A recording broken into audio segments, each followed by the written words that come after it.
Brian, did you notice that everything that transpired in those three films, and I mean everything, can be attributed to the actions of one very minor character? Who? The gunner on the Star Destroyer at the beginning of the first film. How come?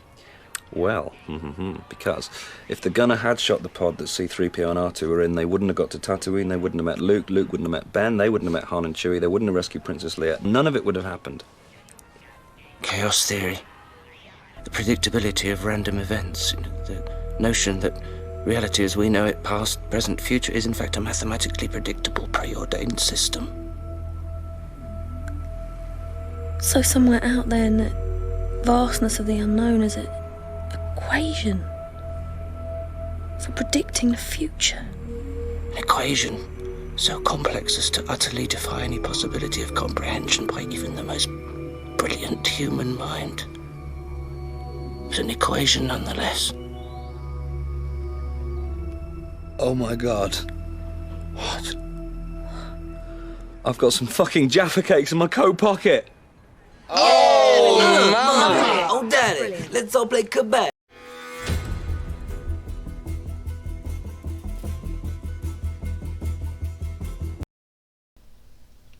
What will we do in today? After a few days of not really doing much, I've returned to Rain. Last time I did a Rain vlog, the Queen was still alive. Sorry, I'm still trying to get over that whole thing. Like, I was literally in the middle of filming one of the vlogs, and then I got the announcement that the royal family were all headed to Balmoral to see her. And I just thought, Jesus Christ, what a time to be alive. But anyway, I had to leave off recording for a few days because of the suddenness of the news. And I just really didn't know how to feel about the whole thing, so I just thought, I'm just going to leave it, see how I feel after the weekend, and I'll just spend Monday recording the last few vlogs. And it's kind of beneficial because a lot of the stuff to cover does need a lot of visual aids to go with it. So yeah, episode 8 of Rain, Fated. And of course, if you've seen the title of the video, you know this is the one where Aylee dies, or Amy dies. And when I was writing down the potential title to the video, I wrote down the one where Aylee dies, and then I had to pause and put brackets maybe, because with these kinds of shows you never know who's just going to suddenly come back from the dead. Hello, Princess.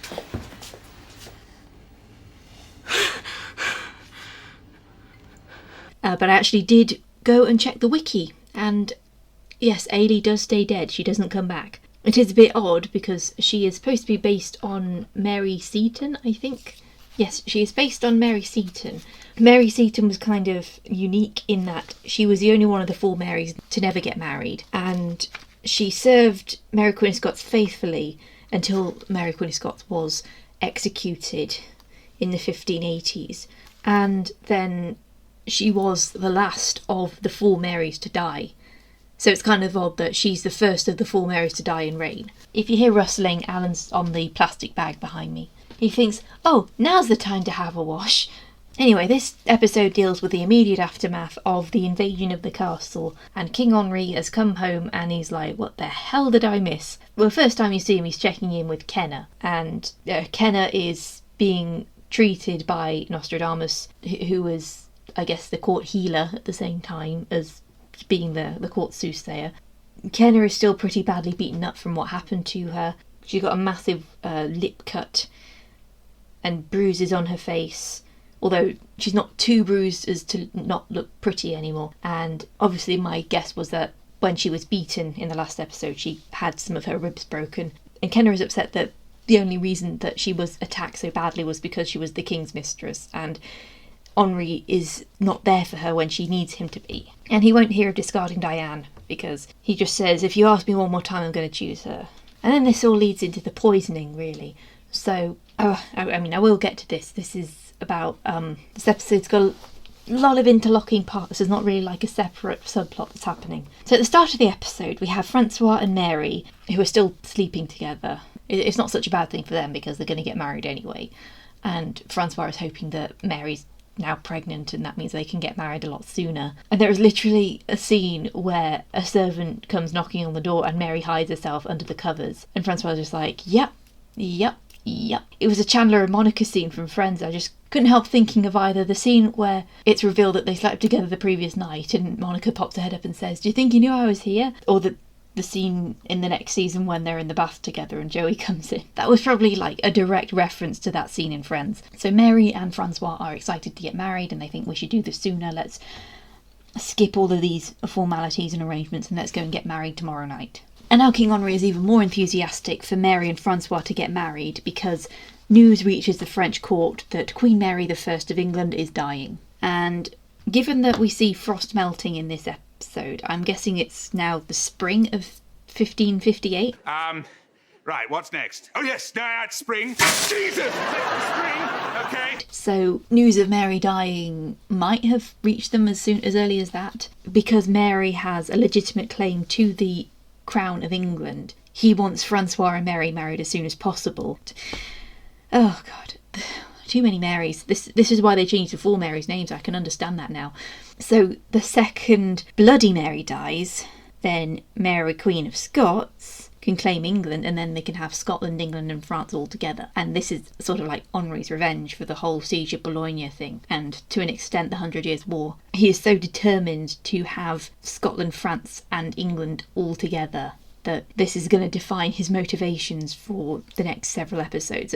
But until I get to episode 11, obviously, it's still motivating him by episode 11, but I don't know how far it goes after that. And Catherine de Medici is obviously at her wit's end. She has tried everything to get rid of Mary, except one thing, and that's telling Mary about the prophecy Nostradamus gave her back in the first episode where she was told that Mary marrying Francois would lead to Francois' death. And Mary doesn't believe her, despite Catherine begging Mary not to marry him, and Mary then goes to Nostradamus and confronts him about the prophecy. And obviously she can't really publicise the prophecy, because if she does, then Nostradamus will get burned alive for being a sorcerer. And Mary is just a bit like, I don't really want to execute people willy-nilly. So at first Mary is very, very reluctant to claim the crown of England because there's also Elizabeth to contend with, and she even says Elizabeth has armies. And I just thought, no she doesn't. At that time, Elizabeth Tudor is literally just lying low at Hatfield, waiting for nature to take its course, waiting for God to decide whether she should be queen or not. Because the last time the crown tried to override Henry VIII's rule of succession, it ended up with nearly having a civil war between the Protestants and Catholics, Lady Jane Grey and Mary I, and I don't think they'd try that again by trying to put Mary Queen of Scots on the throne. But Elizabeth certainly doesn't have armies. She has the backing of Parliament. She has supporters, but that doesn't mean that she has troops just hiding away at Hatfield, waiting to march on London the second Mary I carks it. Anyway, Mary goes to confront Nostradamus about the prophecy, and Nostradamus confirms, yes, I had a vision of Francois dying, not too old from the age that he is now. And Mary's just like, I don't believe you. Like, you're in the employ of Catherine de Medici. Why should I believe you? And then Nostradamus has a vision of one of her ladies dying. He says, before the frost melts, one of your ladies shall die. And again, Mary does not believe this. She just thinks, he's just trying to scare me. He's working for Catherine. And she discusses this later with her ladies. We're again reminded with Amy saying, he said I would never go home. That feeling still haunts me. And Greer just been like, oh, he said I would fall in love with someone with a white mark on his face. And I haven't seen anyone with a white mark on their face. Obviously, we did see it because we, the audience, we saw her boyfriend smudge some white flour on his face. And she hasn't told her friends about her boyfriend yet, because obviously I'm just guessing that with the way Mary reacted to Kenna being the king's mistress, Mary probably wouldn't have a great reaction to finding out that her friend, who's trying to find an advantageous match in the French court, is actually in love with a servant. Even if Mary's written as a lot more liberal-minded in this than the real Mary Queen of Scots probably was. And then the prophecy from all the way back in episode 3 of the lion will fight the dragon on the field of poppies comes up again. But then they realise that what they thought was the prophecy coming true, that being Thomas's men going to guard Scotland from the English, with Thomas's personal emblem being a dragon, and them thinking that the lion was England. They realised basically that didn't actually come true because they were in the ships in a blockade. They didn't actually fight in Scotland, and if it was going to be Scotland, shouldn't it be the field of thistles instead of the field of poppies? Didn't Thomas, who has a dragon symbol, get in a fight with Francois and Bassi? So Mary does a bit of snooping, and she asks that if there were poppies in the place where Thomas died, Bassi says there was, and he even says that all royal bastards are allowed to choose an emblem for themselves, and he chose the lion, and he shows the hilt of his sword to Mary. It makes him realise, oh my god, the prophecy came true, it just didn't come true in the way we thought it did. Maybe there's some truth behind this. But the problem with that realisation also is that Thomas, Francois and Bassi fought each other in a forest. Poppies don't grow in a forest. And I even went back to check that, and they say that, oh, there were poppies everywhere. I went back and looked at that fight scene.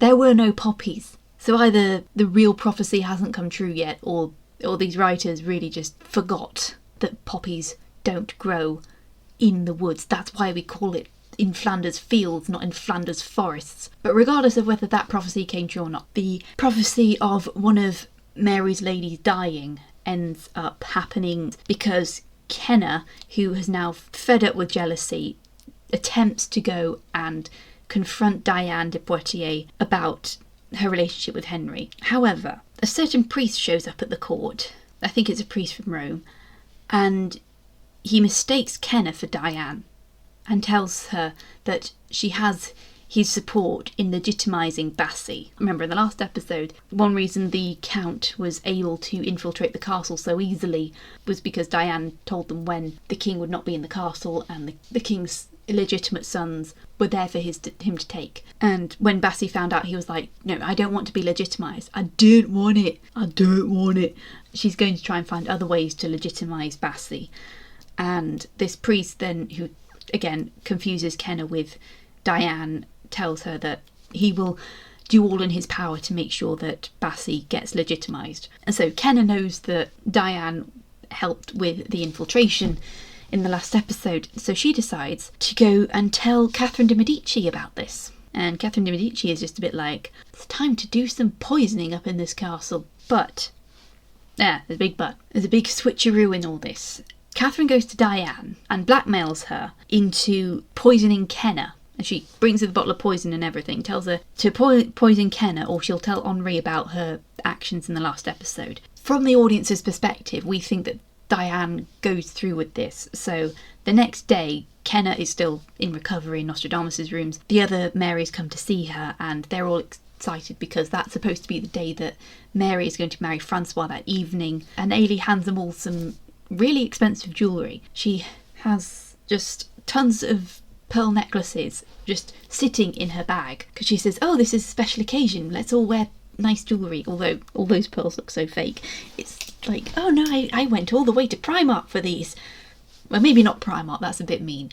H&M. But I remember seeing necklaces like that all the way back in 2013. I remember there used to be this really nice costume jewellery shop in my local mall. Went there a lot when I was 14 because I like the necklaces. This was before I found out I had an allergy to nickel, and I wondered why my chest was always covered in eczema. With Kenna's food, she's given this tea that she said, oh, it's just like a herbal blend to help me recover, help clear my mind. But she's like, I don't really like it. One of you can have it. And they have a bit of a talk about Nostradamus' prophecies again, and Kenna just says, the only magic I believe in is the power of love. Dun, dun, dun, dun, dun, dun, dun, dun, dun. And then we get the scene, the build-up scene, dramatic music all the way. Mary and Francois have spent another night together, and Mary's like, oh, I'm so nervous about this, but at the same time I'm so excited, the future is ours. Oh, everything's going perfectly. And then the next shot we see is of someone, well, we see one of the four Marys is walking down the corridor holding that cup. So we have cuts of Mary and Francois being romantic together, and also cuts of this lady walking through the corridors. That she's got her shawl over her head, so you can't tell what colour hair it is because if each of them have distinctive hair. Kenna's got very long chestnut hair that's all straight, and then Susan's hair is shorter and darker and curlier. Jermaine's got short goldeny hair, and Amy has got straight, very pale hair. So that's why she's got the shawl on her head, so you can't guess right away which one it is. And she's being followed closely by Bertha. So she follows this lady with the bag on her head and everything. And then this lady is obviously, she's gasping for breath because she is drunk from that cup. And then the second she gets to the edge of the stairs, Bertha just pushes her. And then all through the halls of the castle there can be heard the screams of someone falling down the stairs. And then Francois and Mary hear the screams and they rush to see what happened, and they see tons of people are circled around this body. But you can distinctly see Susan, that therefore you know it wasn't Susan that fell down the stairs. And then we find out, it was Amy that fell down the stairs. And yes, that's why I called her Amy, because literally that's the only thing she really does in these past 8 episodes that she's been here. Oh look, someone fell down the stairs and we're not sure if it was murder or an accident. Her head is in a pool of blood, telling people that she cracked her head open. But her injuries aren't as bad to the point where she's made to look ugly. She's still looking okay as she breathes her last and says, "It's time to go home." That death scene was quite funny, I say, because I have no heart. And everyone thinks, oh, she must have fallen down the stairs. But Kenna sees the cup that was smashed on the floor. And then there's a little cat, a lovely little ginger cat, is then licking the liquid that spilled and then walks away. But I was like, why would a cat drink from that? Mainly because they said that there's lemon in the water and cats hate lemon. A cat would never drink lemon. But anyway, that cat slopes off. Kenna notices, and obviously she's going to mention that in the next episode. And Mary is absolutely distraught, and then she sees a window where the frost melts, and then she sees Nostradamus, who's witnessed the whole thing, and she says, "You are an agent of the devil. You came from hell." And Francois is just like, what the hell? What?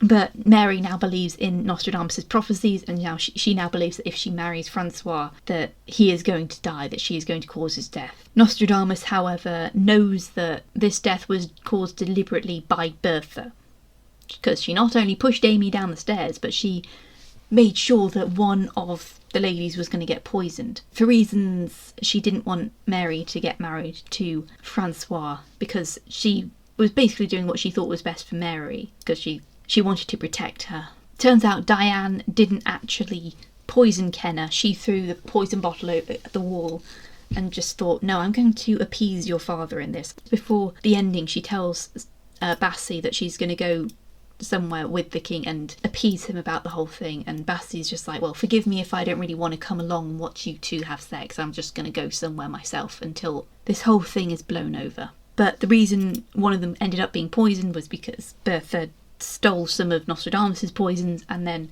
slipped that into Kenna's drink, and Nostradamus is absolutely furious with her for killing an innocent, saying, you think you're so innocent and yet you killed this girl. And he grabs her, rips the bag off her head, and then you can only really see the side of her face. You see her eyebrow, and for someone who's been living in the walls of the castle with a bag over her head, she's got some pretty nice eyebrows. He makes her look at Amy's dead body and then drags her off to a secret area behind his tapestry. And Mary, now believing the prophecy, decides, I have to get out of here. I can't stay. She says to her ladies, I'll send for you the moment I get to Scotland. Goes to the throne room and announces that I don't want England. Well, she says, you want me to marry Francois to claim England, but I don't want it. I don't want it. And she says, I'm leaving. And Francois is like, wait, you can't leave. Well, she goes to the stable anyway, and the stable master at first refuses to give her a horse because there are no guards, but then Bassie says, oh no, I'll look after her. And then the two of them ride off together. Obviously, I'm not sure if Bassie planned to go with Mary, but it just so happened that they were both trying to get away from the court, and they might as well travel together, because misery loves company. And Francois was like, wait, don't go, and then he falls to his knees as he watches them leave, and I was just like, turn around and go and get the guards. Anyway, that is episode 8 of Rain, the one where Aylee dies, and Aylee is not going to come back at all, but I think they do a thing in every season where they must either kill off or get rid of one Mary per season. And what was the worst dress award this week? Well, it wasn't a dress. For once, Francois won the worst dress award because of his black parade jacket that he was wearing in the last scene of the episode. I actually noticed it in episode 3. He's wearing it during the water party, but I didn't really notice it then because it was quite dark. In this one you can see it. He's got the stripes on and everything. Mostly because I don't think those stripes should exist yet. Do those stripes exist yet? I don't know, but I just think they're trying to make Francois look all well groomed but at the same time grungy, and he just looks like a teenager that's any minute now he's going to put on eye makeup and he's going to start playing Welcome to the Black Parade. So on the bright side, for all these 8 episodes, Aylee never once got on the worst dress list. So good for her. And the next episode is going to be a continuation of Mary trying to leave for Scotland and then them realising, oh, Aylee was actually deliberately poisoned to make us believe the prophecy. What do we think of any of this? If you enjoyed the episode and you're looking forward to the next one, please make sure that you subscribe to the channel, and there's also a Patreon from which you can support the channel as well. And my patrons have been supporting this channel for ages. It's been a lifeline as I've been trying to make this channel more popular. And thank you to my King Queen patrons who get a shout out in the credits. Thank you Alison Cuff, Larissa, Lady Eternal, Leslie Williams and Jill Minero. Anyway, I'm going to go on to the next episode. First I need a drink because my throat is starting to hurt. And we've got 3 more episodes to talk about for the day, so see you then.